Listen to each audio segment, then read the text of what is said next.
Hello friends, welcome to another reel by Hindustan Socialists where we look at socialism from an Indian perspective. On the eve of Shaheed Diwas, of course 23rd March, let's understand the politics of Bhagat Singh.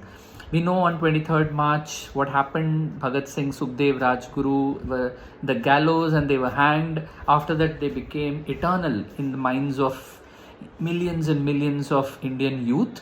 He's still epitomized by everyone. But let's try to understand his politics. So, as a young child, of course, as we know, Bhagat Singh was following Gandhiji during the non-cooperation movement, and of course, he got disillusioned after Gandhiji withdrew the non-cooperation movement. By the time he was in his youth, studying in Lahore College, that's when he started reading a lot about Russian Revolution.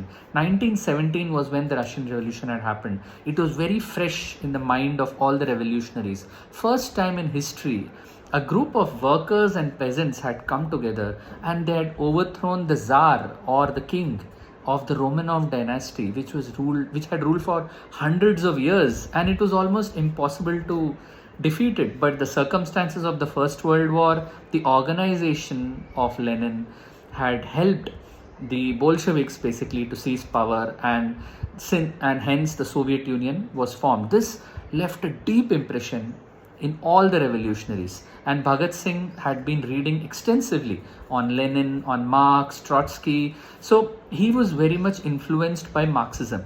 So when he comes into the HRA, as we know, in a few years when he becomes active, it's he who introduces the word socialist in HRA, which is Hindustan's Socialist Republican Association, in the Firoz Shah Kotla grounds, where they call all the revolutionaries.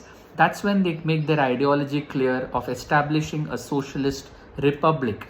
And as we know, even on his deathbed, he was reading Reminiscence of Lenin, which was basically a book by Clara Zetkin, who was a German Marxist, also one who had initiated on the Women's Day, the demand for that. So he had very much link with the, you can say, the world revolution which was going on after the Russian Revolution. So Lenin was inspired. Lenin was his guru. So just like Gandhiji was the guru of Nehru, Lenin was the guru of Bhagat Singh. So anyone, the right wing especially, who tries to appropriate Bhagat Singh are doing huge injustice to him and his thoughts. He was reading on his deathbed, as we know, Lenin, and it's not by fluke. He had ordered that book and he wanted to complete it. He thought he had more time. He couldn't complete the book. So let's appreciate Bhagat Singh's ideology, and thanks for watching. Shaheed, and let's remember him on Shaheed Diwas.